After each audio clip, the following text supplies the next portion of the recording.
¿Terminamos o no terminamos el tema?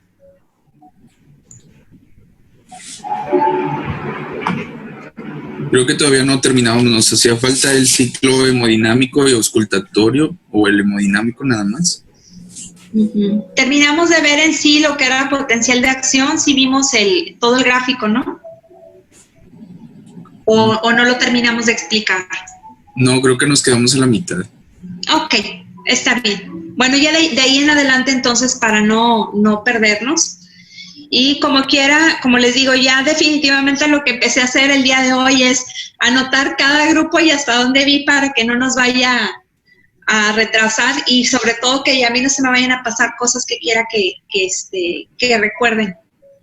Bueno, entonces, nada más como un pequeño repaso, hablamos un poquito de lo que era polaridad de membrana, si se acuerdan, ¿verdad? Sí mencioné eso, que la polaridad de la membrana se refería a las cargas eléctricas que iba a tener, si estamos hablando de la membrana, pues obviamente la superficie de la célula, pero que el concepto era más que nada para que nos quedara claro que pues hay iones que tienen carga positiva y iones que tienen carga negativa y que dependiendo de la cantidad de iones que se encuentren en el interior o en el exterior, iba a ser la carga o la polaridad que iba a tener la célula.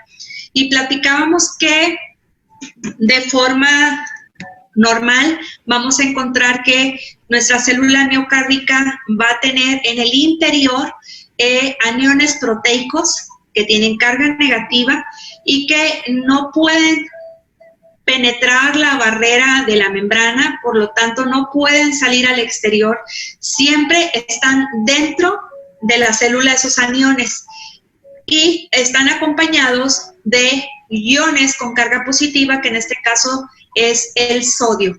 Entonces vamos a encontrar que esa cantidad de aniones proteicos que están dentro de la célula son los que le van a conferir la electronegatividad y son los que nos van a ayudar a que tenga ese potencial de reposo de menos 90 milivoltios. Y decíamos que durante todo el transcurso de el potencial de acción, lo que iba a hacer es un intercambio de iones que entran y salen para generar cada una de estas fases y que con esa entrada y salida de iones, esa polaridad o esa carga eléctrica iba a estar cambiando. Entonces, comentábamos que de los iones que íbamos a estar viendo, íbamos a ver, por ejemplo, los que tienen carga positiva, como el potasio, el sodio y el calcio. Y los de carga negativa, lo que son los aniones proteicos propiamente dicho, los que están en el interior, y el cloro. Y que entre estos precisamente era entre los que se iba a estar generando esos cambios que vamos a estar viendo ahorita. Vemos que de forma normal nuestra célula miocárdica va a permanecer en reposo con la carga que le confiere el potasio y los aniones proteicos. ¿Por qué? Porque mientras se encuentra en la fase de reposo, la membrana celular va a estar impermeable o cerrada para permitir la entrada o salida de algunos iones. Es decir, todos sus canales o puertos no van a estar abiertos, van a estar cerrados. Por lo tanto, va a mantener esos niveles de carga. Para que estos iones puedan difundir de un lado a otro, necesita que, primero que nada, la membrana active esos canales para que pueda ocurrir. Entonces, cuando veíamos un poquito de la anatomía de la célula miocárdica, platicábamos precisamente que esa membrana tenía esa selectividad y tenía esa capacidad de decidir en qué momento aperturar o cerrar los canales. Bueno, en reposo pues van a estar normalmente cerrados. Vamos a ver que otra de las factores que van a influir en que estos iones puedan difundir de un lado a otro, pues va a ser la concentración química. Y esto es lo que conocemos como difusión. Y en este caso vamos a ver que uno de los iones que más tiende a hacer eso durante todo el potencial de acción, tiende a ser el potasio. El potasio es el que tiende a estar fugando o saliendo del medio intracelular por el gradiente de concentración que va a haber en el exterior. Y vamos a ver que también las cargas electrostáticas juegan un papel muy importante. Comentábamos un poco del dicho que dice que polos opuestos se atraen, y comentábamos que en este caso, de forma intracelular, los aniones proteicos con carga negativa tendían a mantener el potasio dentro porque es su polo opuesto, que tiene carga positiva. Entonces tienden a estar juntos y enlazados por esa diferencia de cargas que vamos a estar viendo. Pero también vamos a ver que más adelante en el potencial de acción hay un punto en el que de forma que ha estado ocurriendo el proceso, tenemos dentro del interior de la célula mucha carga positiva y no tenemos cargas negativas para que se enlacen con esos iones positivos. Entonces, ahí vamos a ver cómo va a entrar la atracción electrostática para tratar de introducir al interior de la célula el cloro para generar esta atracción y tratar de equilibrar esas cargas. Entonces, esos conceptos ahorita los vamos a ver en el potencial de acción en lo que es el diagrama. Ok, ahora sí, aquí tenemos nuestro diagrama con cada una de las fases. Si nosotros viéramos, por decir, para no perdernos, esta parte interna sería la representación, digamos, del medio intracelular, y todo aquello que esté por fuera vamos a pensar que es lo extracelular para poder ubicarnos un poquito. Entonces vamos a ver que nuestras cargas eléctricas van a estar representadas en esta banda a través de esta numeración que representa los milivoltios, y aquí vamos a ver representado lo que es el tiempo, y cada uno de estos números que tenemos aquí son cada una de las fases que va a presentar el potencial de acción.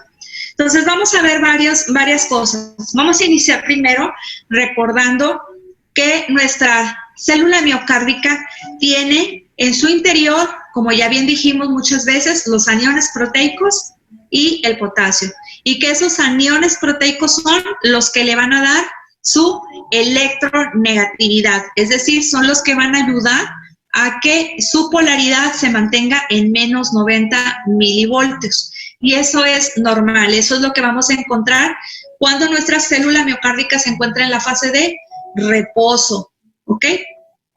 Vamos a ver que normalmente va a recibir un estímulo la célula, y este estímulo va a estar dado por el sistema de conducción.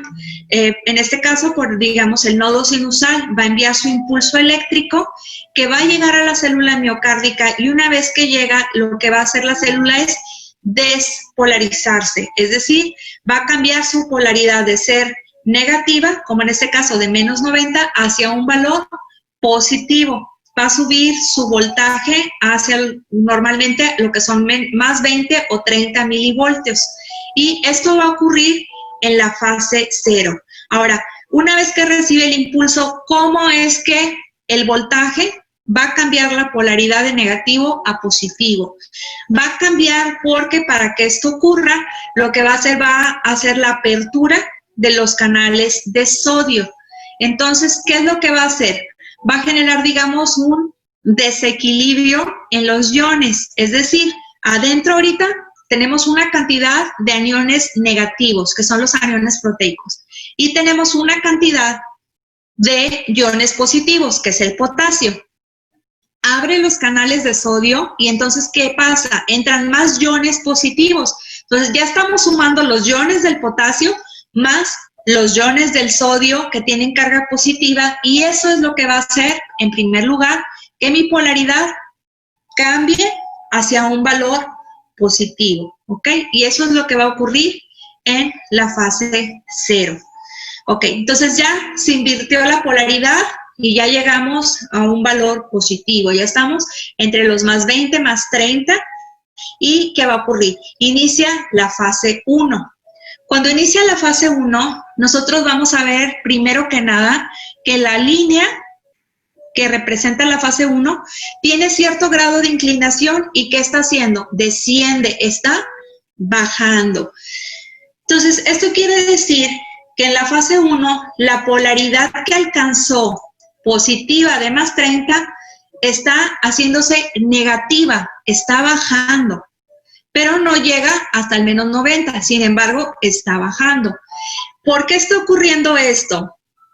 Está ocurriendo porque el potasio está saliendo de la célula porque está haciéndolo por gradiente, ¿sí?, de difusión. ¿Qué está pasando? Que ahorita en el interior tenemos mucha más cantidad ahorita de sodio, tenemos cantidad de potasio, pero el potasio, como al inicio se encontraba en el interior, está difundiéndose o saliendo al exterior. Acuérdense que va a difundir de donde hay más a donde hay menos, entonces se está yendo hacia el exterior de la célula. Al salir esa carga positiva, ¿qué va a pasar? Pasa que en el interior, que yo tenía antes el sodio más el potasio y que eso hacía mi carga muy positiva, pues ya no es tan positiva porque ya se me fue una cantidad de ese porcentaje que tenía adentro. Por eso mi curva bajó y disminuye la positividad. Sin embargo, sigo teniendo dentro de la célula muchas cargas positivas y está demostrado en el voltaje. Si se dan cuenta, no tiene las mismas cargas positivas que tenía al inicio. Tenemos mucha, por eso está arriba todavía la curva. Entonces, ¿qué va a hacer ahorita? Va a abrir los canales de cloro para que ingrese al interior de la célula porque el cloro tiene carga negativa. Y acuérdense que hablábamos ahorita de la atracción que iba a haber entre los polos opuestos. Necesitamos más cargas negativas en el interior que se unan a las del sodio que está ahorita dentro para lograr un equilibrio. Eso es lo que la célula va a buscar siempre, equilibrarse. Entonces, ¿qué hace? Ingresa el cloro. Vemos que cuando esto está ocurriendo, ¿sí?, viene el inicio de lo que es la fase 2. ¿Qué ocurre en la fase 2? Pues vemos que trata de compensarse de forma normal y trata de regresar a su negatividad, pero a su vez está buscando mantenerse positiva por el impulso que recibió para el potencial. Entonces, está buscando mantenerse positiva para generar la contracción y detener esta caída normal. ¿Qué hace para que pueda mantenerse positiva y no caer otra vez a los menos 90? Abre los canales de calcio. Entra el calcio que tiene carga positiva y al entrar esa carga positiva, ¿qué va a hacer? Va a compensar la salida del potasio.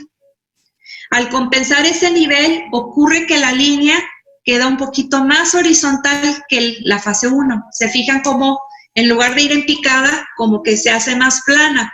Esto es lo que le llamamos fase de meseta. Y ocurre por esa compensación que está viendo con el calcio. Está tratando de compensar las cargas. Al haber la presencia de esas cargas positivas y sobre todo de lo que es el calcio, se va a generar la contracción. ¿Por qué? Recordemos cuando veíamos también la estructura, platicábamos un poquito de que las fibras de actina y miosina se iban a unir y iban a interactuar entre sí para generar la contracción y para ello requerían del calcio, si no iban a estar bloqueados por las troponinas. Entonces, en este caso, al haber la apertura de los canales de calcio, se va a generar esa cantidad necesaria para que se produzca la contracción. Y eso ocurre aquí, fase 2. Termina la fase 2 e iniciamos con fase 3.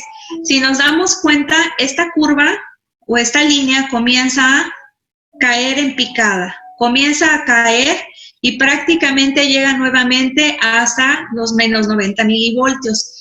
¿Por qué ocurre esto? Porque después de que ya hubo esa contracción, ¿sí?, el siguiente paso que hace la célula es cerrar los canales que son para el sodio y para el calcio. Ya no permite la entrada de más carga positiva. Ya no está entrando nada positivo, entonces, ¿qué pasa? Se están generando esos enlaces que hablábamos, esa atracción de polos opuestos y su carga se empieza a regularizar, comienza a bajar otra vez a los menos 90 milivoltios. Y una vez que llega al final de la fase 3 y vemos que va a iniciar la fase 4, vemos como para iniciar la polaridad está como al inicio, está en menos 90 milivoltios. Pero si nos damos cuenta de forma electrolítica, los iones no están como al inicio.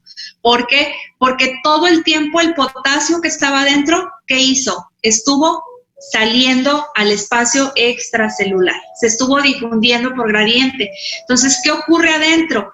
Que ahorita ya alcanzó su estado basal, pero tenemos ahorita adentro mucho sodio y los aniones proteicos. ¿Y dónde está el potasio? El potasio ahorita está afuera.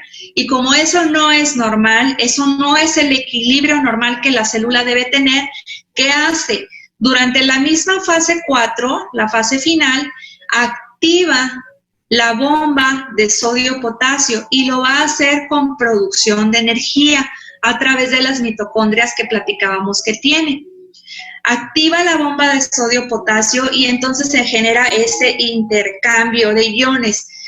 Vuelve el potasio, que ahorita está afuera, a la parte interna, vuelve a introducirse y el sodio que está adentro vuelve a el espacio extracelular. Es decir, vuelven otra vez a quedar como estaban en un inicio.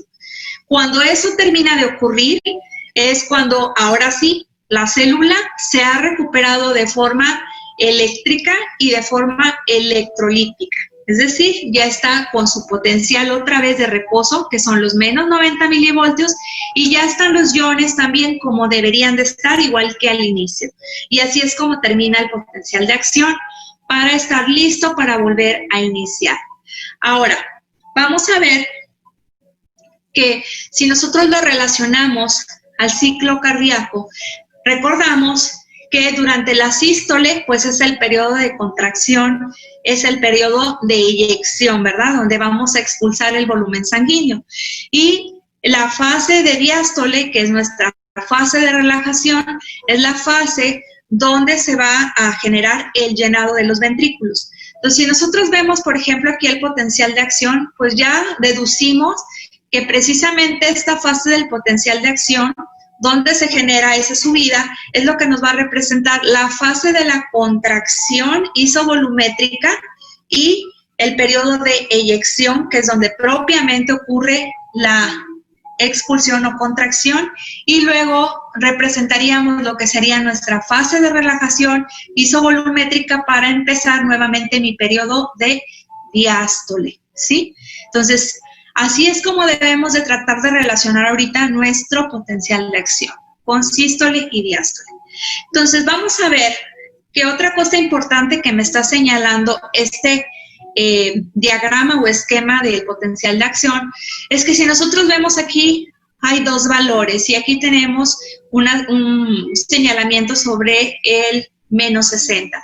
Esto se refiere a que mi célula cardíaca siempre va a ser estimulada por el impulso que viene del sistema de conducción. Pero para que esto ocurra, mi célula cardíaca tiene que tener un potencial de reposo que es normalmente de 90 milivoltios y como mínimo menos de 60 milivoltios, ¿sí? Entre 90 y 60 se debe de encontrar para que se logre el potencial de umbral y se active. ¿Qué quiere decir esto? Que si por alguna razón mi célula cardíaca no se encuentra en estos valores, es decir, está en 50, en 40 o en 30, o sea, no está aquí, por muy fuerte que sea el impulso que viene del sistema de conducción, ¿qué va a pasar? No se va a activar la célula, ¿ok? Para que se active, y es como una regla, una ley, tiene que tener esta carga eléctrica, si no, no pasa. Otro de los puntos que nos está marcando aquí también este diagrama, y ahorita lo vamos a ver en otra diapositiva, pues son los periodos refractarios. Aquí vemos cómo nos indica este que dice PRA, que es el periodo refractario absoluto, y acá el periodo refractario relativo. ¿A qué se refieren estos periodos? Se refieren a que en ese tiempo, por ejemplo, de aquí a aquí, que es el inicio de la fase 3, es un periodo que se llama refractario absoluto. Quiere decir que mi célula en este periodo, una vez que recibió el estímulo y generó todos estos cambios de iones, digamos que empezó su camino a despolarizarse para generar la contracción. Entonces, aunque le llegue otro estímulo, la célula ya está como programada para llevar a cabo todos estos procesos. No puede llegar un estímulo aquí o aquí o aquí y decirle, ¿sabes qué? Otra vez despolarízate. ¿Y por qué no lo va a hacer? Porque, si se acuerdan, ahorita dijimos que para que el impulso eléctrico haga que la célula se despolarice o se active, tiene que estar ¿en dónde? Entre el menos 90 y el menos 60. Y estas fases, ¿dónde está la polaridad? Está acá arriba. Entonces, por eso, aparte, es que en ese periodo no se va a despolarizar, aunque le llegue el impulso. Ahora, ¿qué va a ocurrir a partir de mi fase 3, donde ya empieza a caer la polaridad y se vuelve a ser negativa?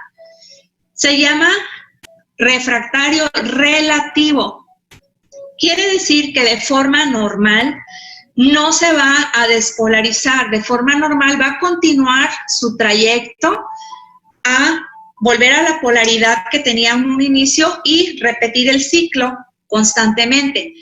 Pero si hay algún impulso eléctrico que sea lo suficientemente potente, en este periodo lo puede llegar a volver a reactivar. Es decir, que de aquí, como ya está relativamente cargado otra vez a valores negativos, siempre y cuando esté por debajo del 60, ¿verdad? Que esté en este rango, puede aquí volver a generar la despolarización. ¿Ok? Entonces, para que no nos revolvamos y tratemos de hacerlo más sencillo, yo les puse aquí esta tabla. Y esta tabla es lo mismo que acabamos de ver. Cada una de las fases, qué es lo que va a ir ocurriendo, quién entra, quién sale, se abre el canal, se cierra el canal, en fin, para que se nos haga un poquito más sencillo a la hora de hacer nuestro repaso para el examen. Pero prácticamente eso es lo que tenemos que recordar. Siempre recordar que la polaridad va a cambiar a positivo por la entrada de sodio. Aquí va a disminuir porque el potasio sigue saliendo. Fase 2 es la entrada, acuérdense, del calcio y es donde se genera la contracción miocárdica. Esto es súper importante, pregunta de examen y pregunta en la mayoría de los exámenes que tengan en un futuro. Fase número 3, cierre de los canales de el sodio y el calcio, y vamos a tener que hay salida todavía de potasio porque está difundiendo por gradiente. Fase número 4, fase de repolarización, donde alcanza nuevamente el valor de reposo, que es de menos 90 milivoltios, y donde se genera la activación de la bomba sodio-potasio para que vuelva a su estado basal. ¿Ok? Entonces, eso nos va a ayudar para que nosotros podamos repasar y recordar. Ok, dentro de la misma fisiología que ya acabamos de ver en potencial de acción, pues vamos a recordar algunas de las propiedades que tienen las fibras de nuestro corazón para poder entender todavía un poquito más qué es lo que ocurre en este potencial de acción. Vamos a ver que esas propiedades son muy importantes. Usualmente vamos a ver que hay algunas pequeñas diferencias entre lo que son las propiedades del sistema de conducción contra la fibra miocárdica. Y aquí vemos una de las primeras. Vamos a ver que la excitabilidad, ¿qué es? Bueno, la excitabilidad es la capacidad que tiene la célula de que una vez que recibe un estímulo, ya sea eléctrico, químico, mecánico, pueda responder a ese estímulo que le llegó. En este caso vamos a hablar de la célula miocárdica que recibe el estímulo eléctrico, ¿verdad? Que viene del nodo sinusal. Entonces, tiene la capacidad de responder a ese estímulo. ¿Y cómo lo hace? Lo hace a través de el potencial de acción. Primero, cambiando su polaridad, y segundo, vamos a verlo reflejado a través de estos cambios de iones que ya vimos, a través de lo que es la contracción miocárdica. ¿ok? Entonces vemos cómo esta célula tiene esa capacidad de ser excitable o estimulada por un impulso. Y lo que ya les comenté, que para que esto ocurra, tiene que encontrarse en estos valores, si no, no va a ocurrir. Ok, otra de las capacidades que vamos a ver es el automatismo, y nos vamos a dar cuenta que el automatismo es una propiedad que vamos a encontrar nosotros a nivel del sistema de conducción. ¿Qué significa el automatismo? Pues es la capacidad que tiene la célula de generar su propio estímulo para poder generar la función que es propia del corazón, es decir, para que pueda estar enviando esos impulsos eléctricos y que se pueda estar generando el ciclo cardíaco, ¿sí? Y lo hace por sí mismo, es decir, el sistema de conducción es autónomo, es independiente y por sí mismo lo va a crear, no requiere que alguien más venga y le envíe un estímulo para decirle, hey, envía tu señal eléctrica, lo hace por sí mismo. A diferencia de lo que es la célula miocárdica, que no produce su propio estímulo, sino que necesita que el nodo sinusal le envíe la señal eléctrica para poderse activar. Aquí la diferencia va a ser que lo va a estar produciendo, ¿ok? Y vamos a ver que así como la célula miocárdica tiene un potencial de reposo, vamos a ver cómo también el sistema de conducción tiene el suyo. En este caso, mi célula miocárdica hablábamos que tiene un potencial de menos 90 milivoltios. Lo que es el nodo sinusal lo tiene de menos 60 milivoltios y el nodo auriculoventricular de menos 70 milivoltios. Y ahorita vamos a ver por qué es importante conocer esto. Vamos a verlo aquí a través de lo que es la curva de Weidmann y nos vamos a dar cuenta que dependiendo de la polaridad o los milivoltios que tenga en la fase de reposo la célula, es la capacidad que tiene para responder.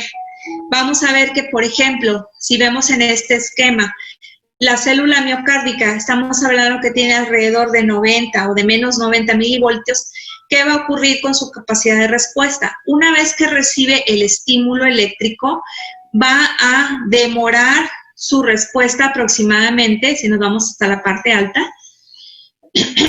perdón, alrededor de 600 milisegundos para poder llevar a cabo una respuesta. Es decir, que también, si nosotros vemos en el esquema, entre más cercano al polo positivo se encuentre la carga que vamos a tener, la capacidad de respuesta va a ser de menor tiempo. Es decir, por ejemplo, si nosotros vemos aquí, poniendo en cuenta que platicábamos ahorita que tiene alrededor de 60 milivoltios el nodo sinusal, su capacidad de respuesta sería bastante rápida. Si nosotros pudiésemos hacer aquí una gráfica para poder enlazar los puntos y ver la respuesta. Esto quiere decir que a mayor polaridad que tenga durante la etapa de reposo, hay una mayor capacidad de respuesta. Y eso se refiere a estos milivoltios que va a tener la célula. Ok, otra de las propiedades que tiene las células del corazón es el automatismo.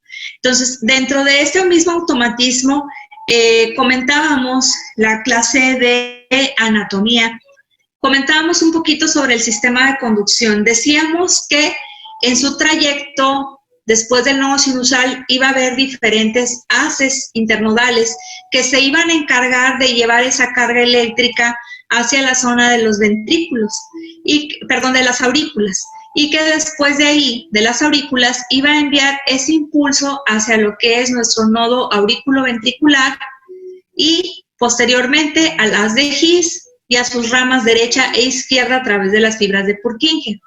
Entonces, vemos aquí que nuestro principal marcapasos o el que tiene el control de forma regular es el nodo sinusal. Va a estar enviando ese impulso.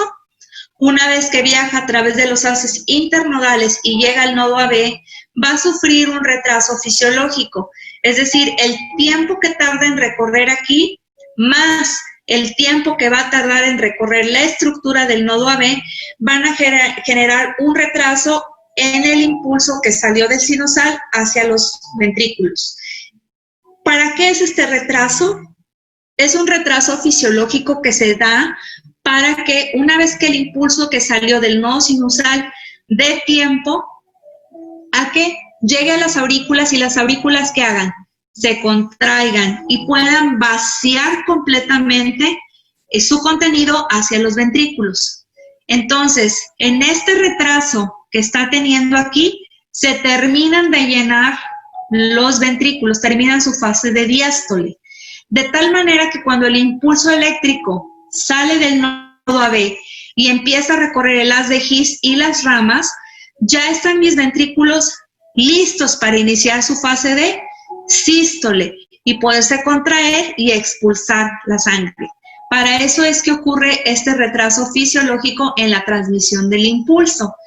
Entonces, vamos a ver que a pesar de que mi nodo sinusal es quien lleva el control y es el que está marcando el ritmo cardíaco, si por alguna razón llega a haber, digamos, no sé, un aumento de volumen, una dilatación que comprima a lo mejor, no sé, el pericardio, que me dañe de alguna forma el nodo sinusal y que no pueda seguir enviando ese impulso, platicamos también una vez que quien tomaría el mando sería el nodo AB.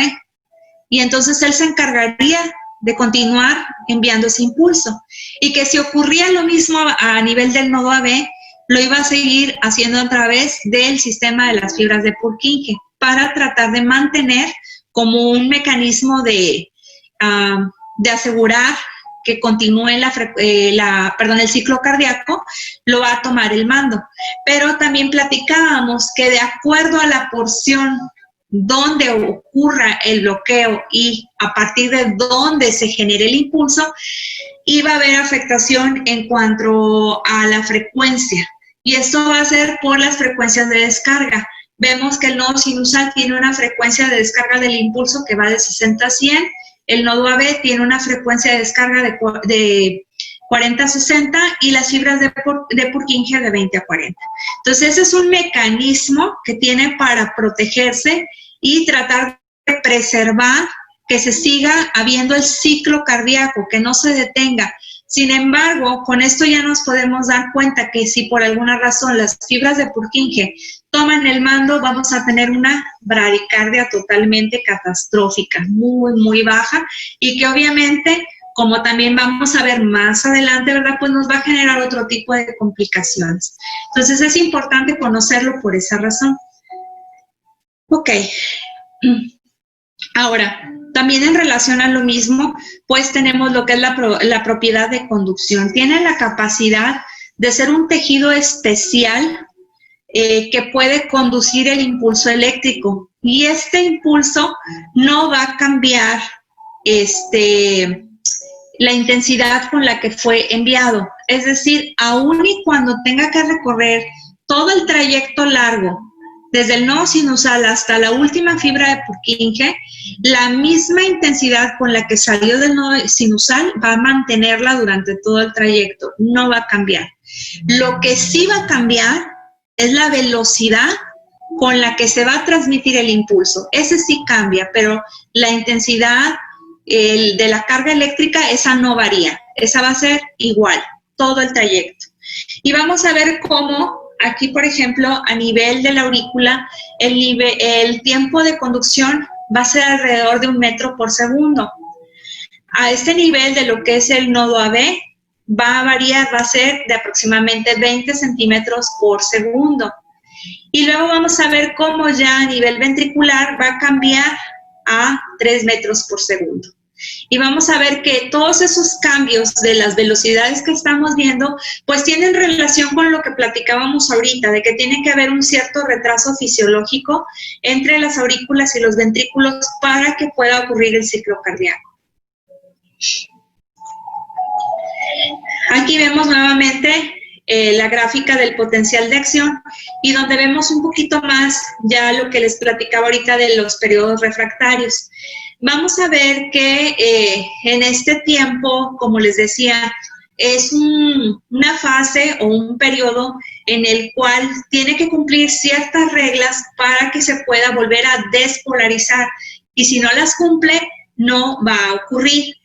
Y aquí comentábamos, por ejemplo, si se fijan aquí ya está un poquito más marcada la fase, desde que inicia la despolarización hasta mi fase 3, como aquí, aún y cuando llega un impulso, no se va a poder activar. Sin embargo, si llega un impulso lo suficientemente fuerte, aún cuando mi potencial de acción está en picada y todavía no llega a su porción o a su estado basal, puede haber un impulso que genere aquí lo que es una respuesta. ¿Sí? Otra de las propiedades que tiene es la contractilidad. Y vamos a ver que esta contractilidad va a estar dada principalmente por la presencia del calcio. Cuando veíamos un poquito de la anatomía de la célula miocárdica, comentábamos que una de las estructuras o componentes más importantes es el retículo sarcoplásmico. Y decíamos que este retículo era muy importante porque iba a funcionar como un almacén de calcio, ¿sí? Y también comentábamos que otra de las cosas muy importantes que tenía era que estaba en estrecha relación con los túbulos T, que son invaginaciones de esa membrana que recubre a la célula. Y decíamos que esos túbulos también nos iban a servir como canales para poder ingresar o sacar iones de la célula. Entonces vemos aquí que para que ocurra o continúe esta propiedad de contractilidad, va a ocurrir que una vez que se aperturen los canales al calcio, lo que va a entrar primero que nada es el calcio que se encuentra extracelular, el que ya de forma normal tenemos por ahí. Sin embargo, la cantidad de calcio extracelular no es suficiente para generar la contracción. Por lo tanto, requiere más aporte y es el momento en el que el retículo sarcoplásmico lo va a liberar, ¿sí? Una vez que se libera el calcio, entonces ahora sí va a alcanzar lo que son las fibras de actina y miosina para poder generar esa interacción entre ellas y que ocurra la contracción. Se me va a cerrar la plataforma, me desconecto y nos conectamos para terminar el tema. Entramos con el mismo enlace, por favor.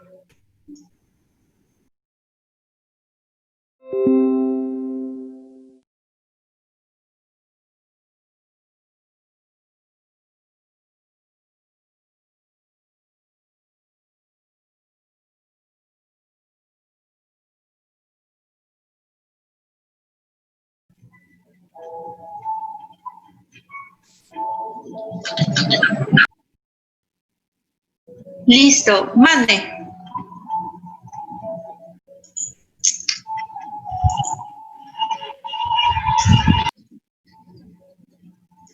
Ya estamos por terminar, ¿eh?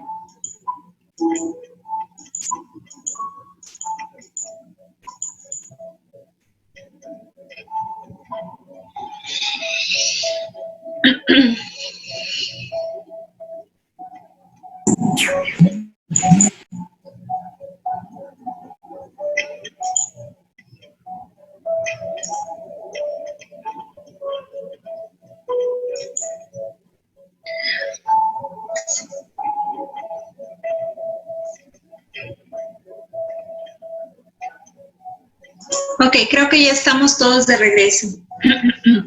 Bueno, prácticamente ya estamos terminando el tema.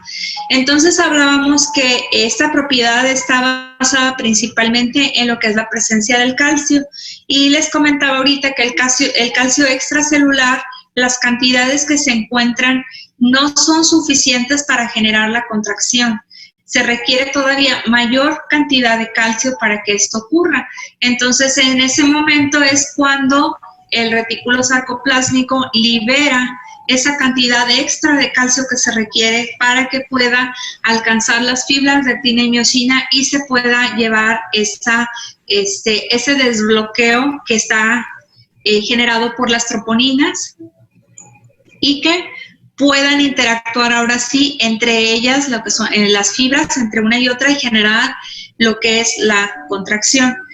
Una vez que termina la contracción, ¿qué ocurre? Vuelve nuevamente el retículo sarcoplásmico a tratar de volver a capturar las cantidades de calcio que no se utilizaron y vuelve a almacenarlas y a guardarlas para que en la siguiente contracción que sea necesaria las pueda volver a liberar. ¿Okay? Muy bien. Esta última gráfica es nuevamente nuestro potencial de acción que ya vimos cada una de las fases y aquí simplemente están graficadas en diferente color para que lo volvamos a tratar de correlacionar, por si la imagen que les puse no les parece muy clara. Y pues simplemente vamos a recordar nuevamente porque es probable que en el examen quizás solamente venga la gráfica así y ustedes tengan que señalar qué ocurre en cada una de las fases. No todas se las voy a preguntar, obviamente no se trata de llenar, pero me refiero a que pueda ser que nada más venga la pura gráfica y yo haga una pregunta sobre qué ocurre en la fase tal, no sé, en la fase 3, por ejemplo. En fin. Pero bueno, prácticamente esto es nuestro potencial de acción.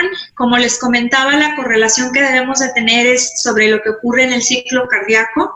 Ya lo pudimos ver ahora sí desde otro punto de vista, cómo está ocurriendo. Ya habíamos visto todas esas etapas y fases, bueno, ahora las estamos viendo a nivel eléctrico y electrolítico, cómo es que va a ocurrir. Y bueno, una de las cosas que vamos a ver con respecto a lo que son los periodos refractarios, vamos a ver que en el caso de decíamos de la célula miocárdica, que iba a haber un periodo en el cual no se puede excitar y otro en el cual sí. Y hablábamos de que si nosotros lo viéramos en la gráfica, bueno, ahí en la parte inferior venían los tiempos, ¿verdad? Que son de 200 a 400 milisegundos. Si nosotros comparáramos esa gráfica y viéramos, por ejemplo, la célula de nuestro sistema de conducción, veríamos cómo esa célula no requiere el mismo tiempo, como veíamos en la escala en la curva de Whitman. Veíamos que entre menos polaridad mayor polaridad, iba a poder responder mucho más rápido. Entonces, si nosotros empalmáramos otra curva, por ejemplo en esta, del potencial de acción de lo que ocurre a nivel de la célula del sistema de conducción, veríamos que si esta se toma todo este tiempo en generar el periodo de despolarización y repolarización y empalmáramos la curva, veríamos cómo aproximadamente a esta altura, entre lo que es la fase 3 más o menos a esta altura, ya la fibra de mi sistema de conducción ya se está preparando, lista para enviar el siguiente impulso, en lo que mi fibra miocárdica apenas está bajando su polaridad y está tratando de llegar al equilibrio. Es decir, lo hace en menor tiempo. Y a pesar de que es en menor tiempo y más rápido, va a dar oportunidad a que cuando esta termine su periodo pueda volverla a activar, porque acuérdense que los impulsos van a ir, digámoslo así, van en coordinación, pero el tiempo es el que va un poco desfasado por ese retraso fisiológico que debe de haber de forma normal. Entonces, lo único que es relevante es que si pudiésemos compararlos en la misma gráfica, el sistema de conducción lo va a hacer en menor tiempo comparado con la de la célula miocárdica. ¿Ok? Y bueno, hasta aquí termina ahora sí nuestro tema en cuanto a lo que es potencial de acción. De aquí ya solo nos queda, como les había comentado, que hay algunos conceptos que necesito que repasen. Les voy a enviar más tarde la lista de los conceptos. Los pueden verificar si quieren en el libro, lo pueden descargar de forma digital, ahí viene en la plataforma de Camilo, y de ahí pueden revisar los conceptos. Van a buscar los conceptos que les voy a dar y en la próxima clase, que va a ser el jueves, creo que tienen un espacio de práctica el jueves, si no me equivoco. En ese espacio de sus horas de práctica van a entrar a la plataforma de Camilo. Yo les voy a recordar, yo les voy a decir que tienen un ejercicio ahí. Les voy a decir a qué hora va a empezar la plataforma abierta y a qué hora se va a cerrar. Y les voy a decir cuántos de esos conceptos que ustedes estudiaron, cuántas preguntas son las que vienen. Las preguntas son concretas porque prácticamente son conceptos, lo que ustedes van a buscar. Y lo vamos a hacer en la hora práctica para no comernos el tiempo como ahorita en la teoría, en algo que a lo mejor no requiere realmente tanta explicación, más bien es como quizás un poquito memorizar y un poquito nada más de entender el concepto. Aquellos que requieran que realmente se explique, los explicaremos aquí en la clase de teoría, pero los que les voy a pedir la mayoría son de simplemente repasarlos y conocerlos, ¿ok? En cuanto a la clase, siguiente tema, vamos a iniciar con cardiomegalia. Cardiomegalia es un tema que vamos a ver muy rápido porque es un tema corto y prácticamente nos llevamos como unos 10-15 minutos. Es rápido. Y terminando cardiomegalia, continuamos con el siguiente tema teórico. No recuerdo cuál es ahorita, no he revisado la lista para acordarme. Pero bueno, vamos a continuar con el siguiente que está en el temario de Camilo. Y, ¿qué más? Las presentaciones. Por favor, métanse ahorita o revisen ahorita su WhatsApp para enviárselas ahorita en este momento, porque si no se me va a volver a ir el tiempo y no se las mando. Déjenme entrar. Nada más necesito que me confirmen y me digan si sí las están recibiendo. Ahí les van. Es quinto C, ¿verdad?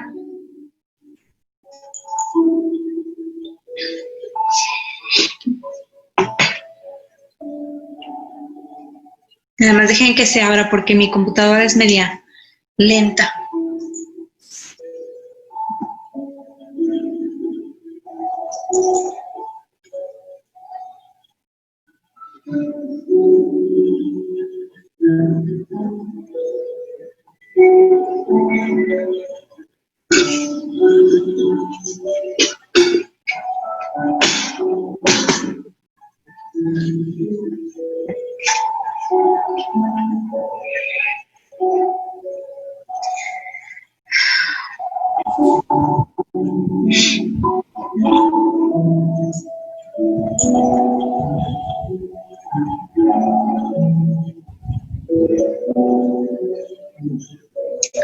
Apenas se está procesando el hombre. Doctora. Mande. Entonces, prácticamente nada más llevamos 2 temas, ¿verdad? Anatomía y fisiología. Ciclo cardíaco, son 3. Ajá, pero prácticamente dentro de eso sí sería anatomía y fisiología. Ok. Van a ser 3 presentaciones las que les deben de llegar ahorita.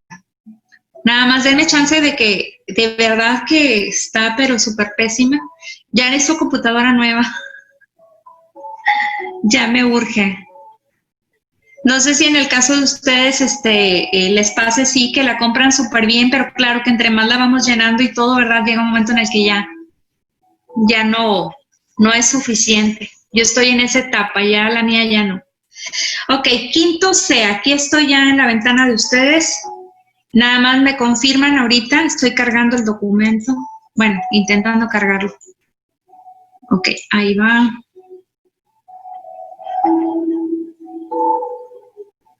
Ok, primer documento debe decir anatomía cardíaca.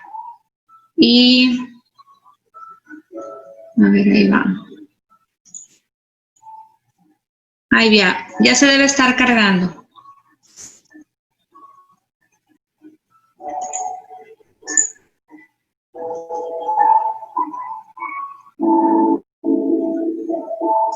Les estoy enviando también ya ciclo cardíaco, pero no me aparece que les haya llegado todavía. ¿Ya? Okay. Ya llegó. Ok. Ahí va potencial de acción también. Acuérdense que esto es lo que les dije que era lo más largo, la primera parte. Ya de aquí ya lo demás es más, son más cortos los temas. Debe de llegarles la tercera. Se me parece que se está cargando, pero sí debe de llegarles porque ya se las estoy mandando. Ahorita confírmenme si la reciben. Ya. ¿Ya? Ya. Ok, debieron haber llegado las 3 presentaciones, ok, para que ahora sí las tengan, para que puedan ir repasando. Ya agregué algunos detallitos por ahí que a lo mejor pude haber pasado por alto durante la clase o que no los mencioné, o los mencioné y no estaban, en fin, ya está ahí la mayoría de la información. Traten de apegarse a lo que van a encontrar en las presentaciones, porque la mayoría del examen pues obviamente viene de ahí y es lo que hemos visto en clase, o sea, salvo algún pequeño detallito quizás por ahí que le haya yo agregado, pero si leyeron el tema, pues ahí está la información. Entonces, quedamos así, les envío la lista de los conceptos que está pendiente, les voy a enviar sus enlaces para su clase teórica y les voy a enviar el recordatorio para el ejercicio con sus indicaciones mañana. Mañana, que es miércoles, se los hago llegar. Nada más lo del, ¿cómo se llama? El temario o los conceptos, eso se los envío hoy, para que lo vayan revisando si tienen tiempo, ¿verdad? Ahora, el tiempo de la práctica no va a estar con temporizador como si fuera examen, que por ejemplo, si entras a la primera pregunta, estás contando tiempo porque tienes 10 minutos, media hora, o sea, no va a ser así. Va a estar abierto desde tu horario que inicia tu práctica, por ejemplo, digamos que inicia de 10 a 12, pues de 10 a 12 va a estar abierto. Entonces, la única recomendación que les doy es que cuando entren a hacer su ejercicio, traten de hacerlo en la hora puntual o en ese lapso lo más temprano que ustedes puedan, para que no se les vaya a cerrar el ejercicio y resulte que no lo terminaron porque como ya entraron tarde, se acabó el tiempo. Pero va a estar abierto en ese lapso, ¿ok? Entonces, si por alguna razón se quedaron dormidos, tienen chance todavía, son 2 horas. O sea, tienen buen tiempo para contestarlo, nada más que no se les vaya a pasar porque entonces sí, ya no van a tener esos puntos, ¿ok? Bueno, los dejo porque me quedan 3 minutos para la siguiente clase y ya tengo algunos chicos esperando para entrar. ¿Alguna pregunta? Va a ser el jueves. Va a ser el jueves, ¿verdad? El ejercicio. Sí. Como quiera, acuérdense que siempre, si, por ejemplo, si mañana fuera a ver algo, yo les avisaría hoy y les diría, hey, mañana tienen esto. Si yo no les aviso nada es porque, o sea, no hay nada. Entonces, los avisos yo se los envío mañana, miércoles, para que ustedes se organicen, para que su jueves ustedes ya sepan qué tiempos tienen que ocupar. ¿Ok? Bueno, dudas o preguntas, ya saben que aunque me tarde, ahí estoy pendiente, me marcan o me escriben o algo y en cuanto tengan chance, con gusto los atiendo. Cuídense mucho, espero que la clase haya quedado lo más claro posible. Yo sé que, aunque ya lo hemos visto en fisiología y ya lo vimos, a lo mejor algo de histología, a veces, híjole, tanta información sí se vuelve tediosa, la verdad, no está tan divertida. Pero si le agarran el lado padre a lo que es fisiología, al tratar de entender de que, por eso ocurre esto, por eso ocurre aquello, créanme que esta base les va a ayudar mucho en lo que viene más adelante. Bueno, ahora sí los dejo, cuídense mucho y nos vemos la siguiente clase. Pendientes, como ya les dije, los cumplimos hoy en la tarde y mañana. Nos vemos. Adiós, doctora. Gracias, doctora. Luego.